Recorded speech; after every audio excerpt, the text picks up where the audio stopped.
தொடர்ந்து தமிழக மக்கள் தமிழிசைக்கு ஏமாற்றம் கொடுத்துக் கொண்டுதான் இருக்கிறாங்க. 2026 தமிழிசை அவர்கள் போட்டியிட்டால் ஏமாற்றம் தான் மிஞ்சும் சொல்லிட்டு அமைச்சர் சேகர் பாபு சொல்றாரு. அமைச்சர் சேகர் பாபு மாதிரி அம்மா கிட்ட இருந்து அதுக்கப்புறம் ஐயா அப்பாட்ட வரல. நான் வெற்றி பெறணும்ன்றதுக்காக நான் எங்க மோடி கிட்டே தான் இருக்கிறேன். என்னைக்கும் எங்க டாடி கிட்டே நான் போல, எங்க டாடி கிட்டே போல, நான் மோடி கிட்ட தான் இருக்கிறேன். எங்க டாடி கிட்ட போனா நான் போய் ஜெயிச்சிருப்பேன். ஆனா எங்களோட கொள்கை பிடிப்பு, நீங்க எல்லாம் எங்களை பத்தி பேசுறதுக்கு உங்களுக்கு தார்மீக உரிமையே இல்ல. அம்மா அம்மாண்டி அப்பா அப்பான்னு பின்னால போயிட்டு இருக்கீங்க. நாளைக்கு உதயா உதயா உதயான்னு போவீங்க, இனியா இனியா இனியான்னு போவீங்க. நாங்க அப்படி இல்லைங்க.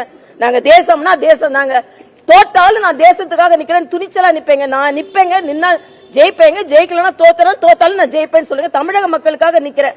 நான் இன்னைக்கு ஆளுநரா இருக்காம தெருல நின்னு ஓட்டு கேட்கறதே வெற்றி நான் நினைக்கிறேங்க. வெற்றி நான் நினைக்கிறேன்.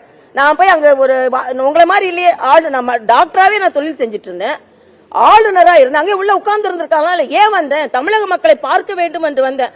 அதனால அண்ணன் சேகர் பாபுக்காக நான் வரல, என்னை சேர்த்துக் கொள்கின்ற மக்களுக்காக வந்திருக்கேன். 2026 நீங்களா நான் பாத்துரலாம் நான் சொல்றேன். பாத்துரலாம். திருப்பரங்குன்றத்தில் நீ சிரித்தால் அங்கே திருப்பரங்குன்றத்தில் திருப்பங்கள் வரும்னு சொல்றேன்.